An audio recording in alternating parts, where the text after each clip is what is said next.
वो सरपंच का बोला साड़ा बनका, साड़ा बनकर तू भी बटेऊ बनका, रिश्तेदार बनका आंदा, तू सरपंच बनका होगा तो हम भी कलाकार बनकावांगे भाई। कलाकार ने तो मानने फद्दू है, किसी नेता के खिलाफ बोल दिया, किसी बदमाश के खिलाफ बोल दिया, फटा इनकी। एक आदमी के कहने से नहीं होगा, 4 आदमी बैठ के कितने वीडियो बना देंगे, हम उड़े नहीं घुसने देंगे, उड़े नहीं घुसने देंगे। तेरे वर्ग 70 आने, तेरे वर्ग 150 फिर हैं। फिलहाल भी अडिग हूँ। जो सरपंच वो थे, पहली बात तो सरपंच नहीं थे, वो भूतपूर्व सरपंच हैं 10 साल पहले, और दूसरी बात यह है कि वो हमारे रिश्तेदार हैं, लेकिन मैं उनने जानू कौन था, क्योंकि हमने जो अपनी बहन की शादी करी थी उस टाइम 25 साल पहले भी वो शहर में, जींद शहर में रहा करते और उड़ाई हुई थी। मैं गांव में ज़्यादा लोगों से परिचित नहीं हूँ। और तीसरी बात यह है कि जिस टाइम मैंने उसको स्टेज से उतारा नहीं, मैंने उसको बोला था माँ नीचे उतर जा, और वो अकेला नहीं था, उसके साथ 20 लोग, कम से कम 20-25 लोग थे। और उन लोगों की भीड़ में जो है, मैंने, आप पूरी वीडियो देखना, क्योंकि लोग जज कर दें छोटी छोटी क्लिप ने सुन के। पूरी वीडियो आप देखोगे तो उसमें मैंने ये कह रखा है कि मेरे को मेरे साजंदे नहीं दिख रहे, और आपसी साजंदा का तालमेल के बगैर गायक कलाकार मैनू तो हूँ नहीं भाई, चिप पेन ड्राइव गाला लिपसिंग कर दी, मैं तो लाइव प्रोग्राम करना था। मेरे साजंदा ने मैंने दिखण दो, तम नीचे उतर जो, स्टेज पर तारा कोई काम है नहीं। तो नीचे से एक आवाज़ आई, बोला सरपंच नहीं उतरा करता। तो वह मेरे भी कितने न कितने दिमाग में क्लिक कर गई, और सरपंच भी कितने न कितने ईगो में आ गया कि तो नहीं उतरना चाहिए इतने। तो वो थोड़ा ईगो क्लैश का मामला था उस टाइम।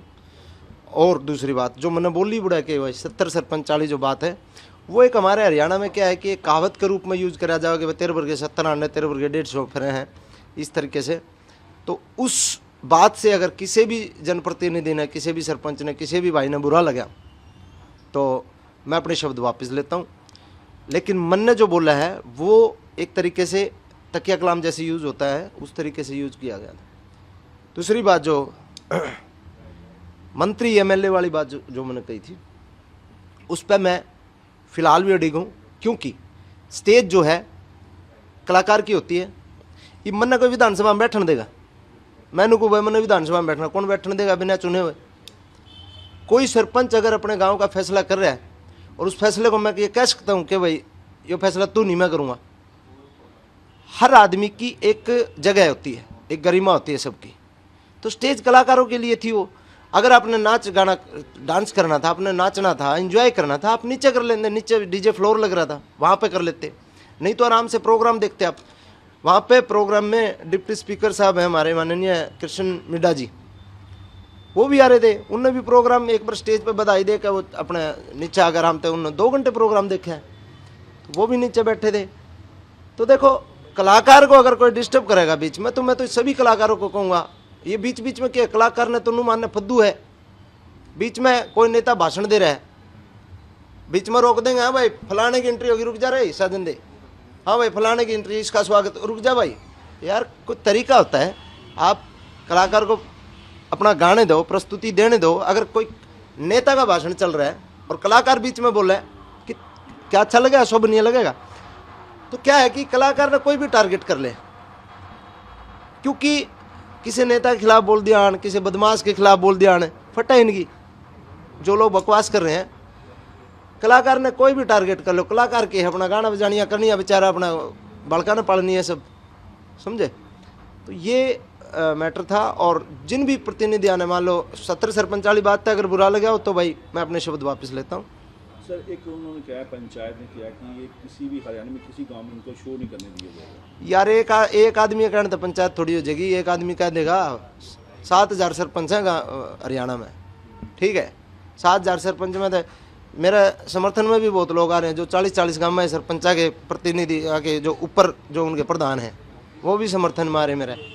तो एक आदमी के कहने से नहीं होगा, 4 आदमी बैठ के कितने वीडियो बना देंगे, हम उड़े नहीं घुसने देंगे, उड़े नहीं घुसने देंगे, समझे। दूसरा, जैसे कि दादा लक्ष्मी चंद जी एक बार सांग कर रहे थे। दादा लक्ष्मी चंद जी जिस टाइम सांग कर रहे थे, उस टाइम गाँव वाले ने शिकायत कर दी, अंग्रेजा का राज हुआ करता। हमने तो देख सुनिए बात है, सुनी और बात है, अंग्रेजा का शासन हुआ करता। तो उस टाइम किसी ने शिकायत कर दी कि भाई हमारे गाँव में मतलब नाच गाना कराए, इसने बंद करवाओ। दरोगा जी आई, दरोगा जी जब आए, जिस टाइम लक्ष्मीचंद जी सांग कर रहे थे, नल दमयंती का किस्सा वो कर रहे थे, तो दरोगा जी स्टेज पर चढ़े तो लक्ष्मीचंद दादा ने उसको थप्पड़ मारे तो पब्लिक भी थी, पब्लिक के प्रेशर में दरोगा अपना चुपचाप चला गया। सांग खत्म करके दादा लक्ष्मीचंद जी उसके पास गए, बोला भाई दरोगा जी अब बताओ क्या मतलब खोट था मेरा, उस खोट में मैंने गिरफ्तार कर लो, मैं माफ़ी चाहूँगा अगर कोई कसूर है तो मेरा। बोला 1000 आदमी मेरा थप्पड़ मार दिया तने, अरे बेकलम आगा सॉरी बोला भाई। बोला उस टाइम में लक्ष्मीचंद नहीं था, उस टाइम मैं था राजा नल, तेरे थप्पड़ मारा राजा नल ने, और आगे कुआं किसी सांग में फिर टकराइए, जिस करेक्टर में होऊंगा मैं वो एक करेक्टर है, ठीक है। राजा नल ने थप्पड़ मारा है, ईब लक्ष्मीचंद रेशामी बैठा है, ईब लक्ष्मीचंद का जो तने करना है वो कर ले भाई। तो उस टाइम क्या है, वो सरपंच का बोला साड़ा बनका, साड़ा बनका तू भी बटेऊ बनका, रिश्तेदार बनका आंदा, तू सरपंच बनका होगा तो हम भी कलाकार बनकावांगे भाई, सब बात ठीक है ना। तो खाम खा की बातों का कोई तुक नहीं है। एक आदमी की ईगो क्लैश होने की वजह से आप मतलब पूरा ये कर रहे हैं कि मतलब ये है वो है ये है वो, इस तरह की बातें नहीं होनी चाहिए। थ्रेट तो देखो ये तो हमारी ज़िंदगी में हम इस चीज़ के तो यूज टू हो लिए, थ्रेट व्रेट तो अंदर में है, कोई दिक्कत को नहीं। और ये तो इस लेवल पर हो गया कि मामला दरखास्त देना भी मतलब उचित नहीं समझे। शुरू में आया करते दरखास्त दे दिया दे जी हमने दिक्कत, क्योंकि ये तो कल्चर हो गया थोड़ा सा।